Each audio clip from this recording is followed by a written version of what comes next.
Hate ads? Subscribe to Acast Plus now to skip ads and more. Click the link in our show notes to learn how.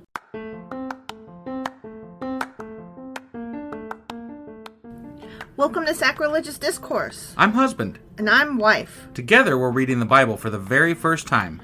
We grew up without religion and wanted to know what all the fuss was about. Well, what have we learned so far? That God is a dick, and apparently some people believe in talking donkeys? We're not trying to pass ourselves off as experts. Nope, we're just reading the Bible for the first time and giving our first take reaction. If you'd like to join us in this venture, you might consider starting at episode 1. Otherwise, jump in wherever you like. All right, let's go read the Bible. Yeah, let's get to it. Husband! Wife! Do you remember what happened yesterday? You sang. I did. It wasn't good. And then they brought the ark and stuff. Is that right? They did. Was that the last time? Yeah. Okay. All right. So they brought the ark. They brought the ark and they sang a lot. And they appointed people to sing at the ark. And they had trumpets, but not saxophones. Right. But harps and lyres. Lyres. Yeah. And gatekeepers, but not keymasters. Correct. Yes. Yes, all those things. And then David went home and blessed his family. Except maybe Michael. Right. Right. We don't know for sure. But it seems likely that it wasn't including Michael. Not Michael, because she was not impressed. Right. All right. Well, that was 1 Chronicles chapter 16. It sure as fuck was. And today we're going to be getting into 1 Chronicles chapter 17. Okay.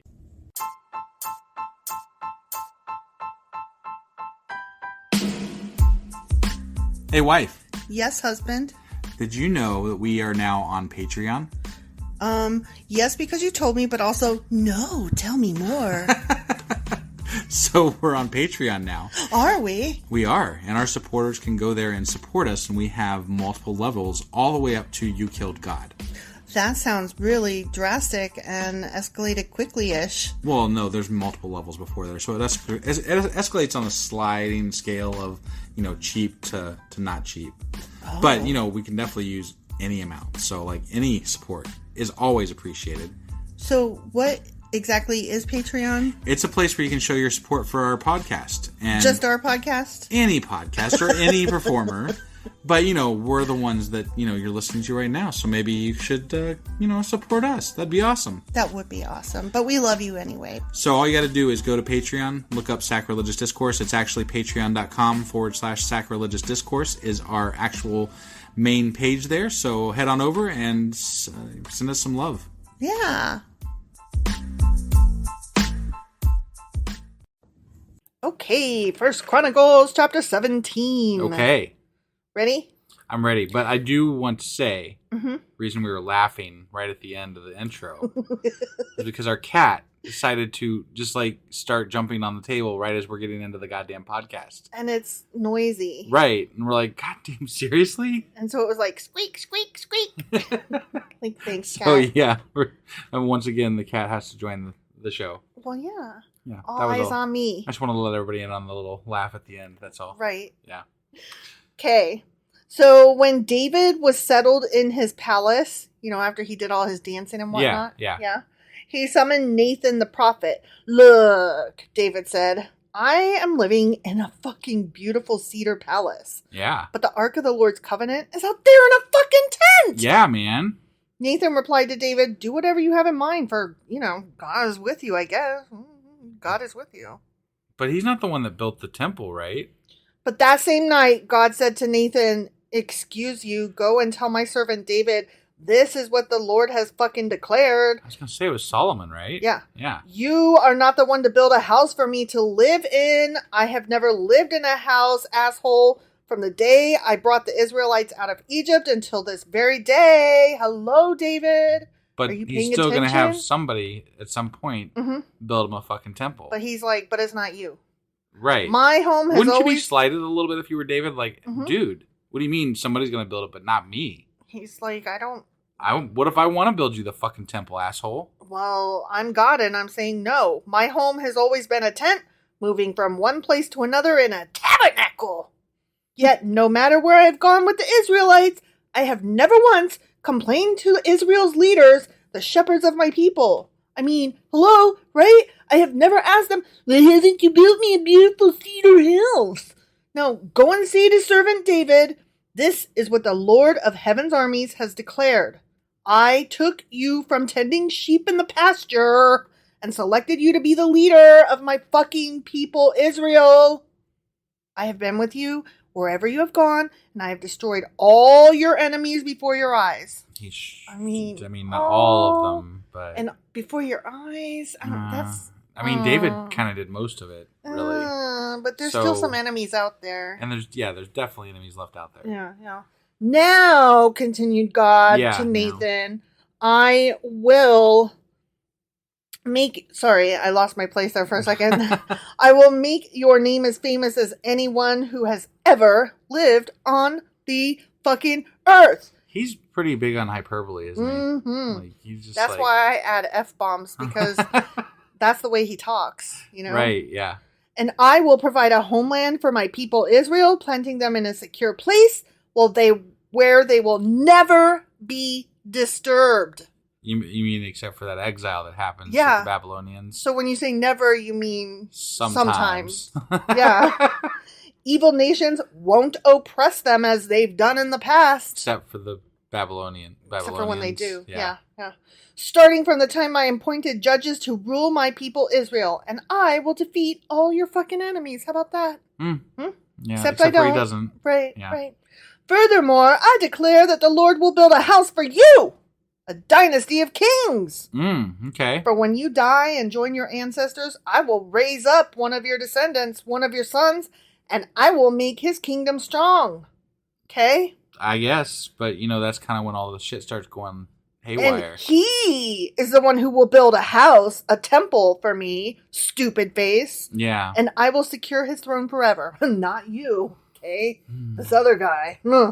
But forever, though? I know, forever. Where's the Ark? Mm-hmm. I don't know where the Ark is. Do you know where the Ark is? Have you seen it? It's either in the Vatican or got melted during the Babylonian exile. Is it in our extra room? That's where it is. It's in our extra room. I, continued God, will be his father, and he will be my son. I gotta interject here real quick, though. I wonder, does everybody have an quote unquote extra room? No. No? You don't think so? No. Like just a room that you just toss all your unwanteds into. No. Like, hey, I don't know what the fuck to do with this, so there it goes. It's in the quote-unquote extra room. No, they have an extra closet if they don't have an extra room. Okay. Everybody's got an extra drawer, an extra space. We just needed a bigger space, so we had an extra room. Well, we need to pare down is what. Okay, so God is talking about he's going to be the guy's father, and the guy's going to be his son. Yeah. I, continued God again, will never take my favor from him as I took it from the one who ruled before you. Wait, if I recall correctly, we're talking about Solomon here, right? Because he's the one that's going to build the ark, or the throne room, whatever the fuck it is. Well, Christians would say, no, he's talking about Jesus someday. Okay, but he's not. But right. He's talking about Solomon. Because they didn't know yet. Yeah, right. So, do you recall what happened at the end of the book where Solomon was like, and then God hated them right at the end? And it was and listed off a whole litany of things that he didn't just like. all of a sudden. This, and this was bad. Not least of which he had 1,000 wives. Right? 1,000 fucking wives. Yeah. Jesus Christ. That's over 3 years of fucking without having the same person, you know? Yeah. Like, how do you even keep track of that many people? And that's assuming that you do it every day. Right, yeah. No rest for the wicked. Right, I hope you like to fuck every day. That's just insane. That is a lot of fucking. That is a lot of fucking. I mean, I guess guys maybe like it more often than women usually, but I don't know. I mean, that is a lot of sex. I feel like it was just like, you know how people buy a Corvette in their midlife crisis? I feel like 1,000 wives is just like a midlife crisis. Well, like you're just overcompensating for something. Yeah. You know? It's the truck nuts. Right, yeah. Yeah. So God continues, I will confirm him as king over my house and my kingdom for all time, and his throne will be secure forever. So Nathan went back to David and told him everything the Lord had said in this vision. Then King David went in and sat before the Lord and prayed, Who am I, O Lord God, and what is my family that you have brought me this far? And now, O God, in addition to everything else, you speak of giving your servant a lasting dynasty. You speak as though I were someone very great, O Lord God. What more can I say to you about the way you have honored me? Like, you think I'm cool? You really... I'm cute. He thinks I'm cute. You know, the only thing I really knew about David before reading the Bible was that he killed Goliath. That was literally the only thing I knew. You really rolled right over my fucking Rudolph. You did. That was good. Yeah. Yeah, it was awesome. No, you're right. Well placed, Rudolph. You are exactly. That is correct. That is correct. Why you do that to me? I don't know. Okay, continue. I'm letting the humor stand on its own. You know, Mm-hmm. I'm just letting it hang out there for someone else to be like, man. Husband was an asshole. He didn't even laugh at that joke, and that was hilarious. You do that to me often, right? No, I know. I'm waiting for them to start, yelling at me about it. I'm like, hey, you guys heard him here. You didn't laugh at wife's joke. Why didn't you laugh at wife's joke? Jesus, what's wrong with you? And I tell great jokes, you guys. Do you? Yes. Yes. I make great references. Okay. Yeah. Fuck off. You do. Okay, as long as it's Ghostbusters. That was from Rudolph, not Ghostbusters. I know. I'm just saying in general. Fuck off. I can't help it. It's such a good quotable movie. Okay, so anyways, what were you saying? What was I saying? Yeah, you only knew about David from he killed a giant. Oh, yeah, but he's like this, big dude in the Bible. He's got a whole chapter. Yeah, and when he's referenced, it's like the whole legacy to Jesus type thing. Yeah. I mean, according to Christians. Yeah. I didn't know any of that either. Right. I didn't know any of that. Yeah. How does that big story not get out in the public? Right. We're just reading this oh la la la, what's in the Bible, and then we're like, oh, I know the Noah and the Ark story. Right. I know the David and Goliath story. We know next to nothing. Mm-hmm. I've found out since we're reading this, as far as what I knew going into this. Yeah, same. So it's good to know. We watched some shows and movies where we're like, oh, I get that. Like Captain America, I got that reference. That's how I feel now. Every time I see something make a Bible reference, that I understand. Yeah. It's like a whole new world. Right. Okay, so anyway, David is continuing to be like, you like me? You really like me? Yes. You know what your servant is really like. For the sake of your servant, O Lord, and according to your will, you have done all these great things and have made them known. O Lord, there is no one like you. We have never even heard of another God like you. What other nation on earth is like your people Israel? What other nation, O God, have you redeemed from slavery to be your own people? Well, if you traveled more than a 25-mile radius, you might find out. Right? You made a great name for yourself when you redeemed your people from Egypt. You performed awesome miracles and drove out the nations that stood in their way. You chose Israel to be your very own people forever, and you, O Lord, became their God. He's about to cry. He's according to the awesome. Yeah. But according to the Bible, he's been their God since the beginning. Yeah. So, what's up with all this new, you're our God thing? It's the Chronicle trying to paint him as so perfect and wonderful. Okay. And now, O Lord, I am your servant. Do as you have promised concerning me and my family. May it be a promise that will last forever. Spoiler alert, it doesn't. Right. And may your name be established and honored forever so that everyone will say... That part came true. He is still honored today. Not in this fucking house. Not in this fucking house. The Lord of heaven's armies, the God of Israel, is Israel's God. And may the house of your servant David continue before you forever. Oh my God, I have been bold enough to pray to you because you have revealed to your servant that you will build a house for him, a dynasty of kings. For you are God, O Lord. I think he's just happy about getting a nice house. I know. That's what I think. Thank you so much. I'm going to say all the words. Right. Yeah. I'm still going to marry a lot of people, but... Dude, thanks for the mansion, man. I know, right? And the legacy. It's great. That's great stuff, man. You're awesome. And you have promised these good things to your servant. And now it has pleased you to bless the house of your servant so that it will continue forever before you. For when you grant a blessing, O Lord... It is an eternal blessing. The end. Incorrect. Right? That is not correct. David's saying all this things.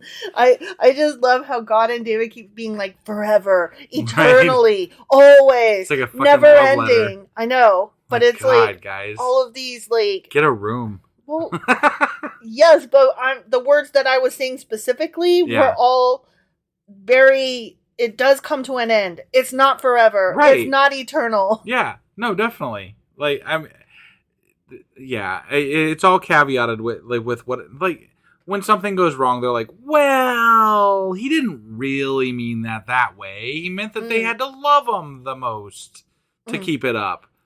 But he's still going to honor it later on because we're going to keep one person alive to make sure that lineage still goes on and that the Bible is correct, sort of. Yeah. But, I mean, did you expect him to live up to it every century? Jesus, what's wrong with you? It's kind of like when me and you first got together and I would make you make me a promise and then you would make a promise not knowing that I actually meant for you to fulfill that promise. Right. And you would get so mad because I was mad. I didn't even understand the concept. Yeah, well, what do you mean? Actually have to follow through this all the time? What do you? Yeah. So what if I left the toilet seat up one time? I try my best. Jeez. I know, but I was but you promised, and I hated that so much. I stopped making promises. Well, okay, you're talking about trying to remember something. That's not the promises I'm talking about. My promises were when you were gonna quit smoking, and then you didn't. Oh, okay. And then you didn't tell me. Got and then I was so pissed, and so then I would be not that you were smoking. That's not what I was mad about. I was mad that you didn't tell me. Right. And then I would be you have to promise to tell me from now on, and then you didn't.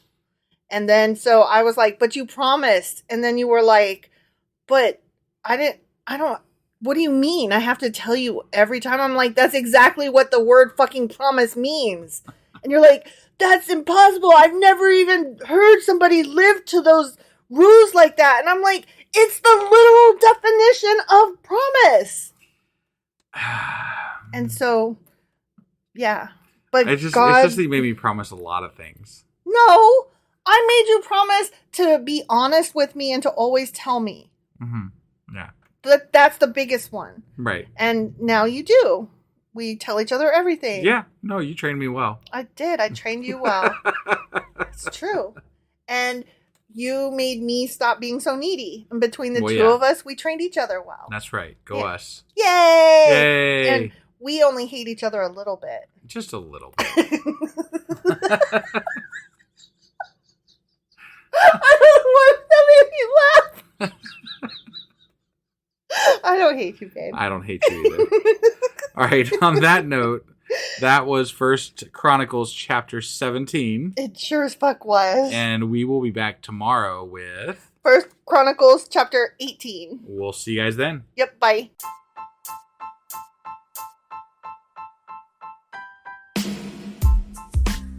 Hey, wife. I guess that's the end? But husband, that's just sad. It doesn't have to be. We are on lots of social media platforms like Twitter. Our handle there is sacrilegious_D. For D's nuts. Oh my God. Stop doing that. Anyway, we're also on Facebook, Instagram, and Pinterest. There's a link to all of our social media sites at our website. Ooh, we have a website? Yeah, it's sacrilegiousdiscourse.com, where you can also find a link to our merch shop. We have a merch shop? Yep. We have podcast-themed clothing, mugs, notebooks, and more, as well as an atheist and science-themed products. Wow, our fans should really go check that out right now. Definitely. They can get in touch with us by sending an email to sacrilegiousdiscourse@gmail.com. But before they do that, we could really use some help. Oh yeah? With what? Well, it's not free running the podcast, and we need some financial support in order to get better equipment, which will free up time so we can concentrate on our podcast and our fans. Okay, so what should they do? Head over to patreon.com/sacrilegiousdiscourse and sign up as a contributor on our podcast. Supporters there receive additional bi-weekly episodes that we record just for our Patreon members for as little as $2 a month.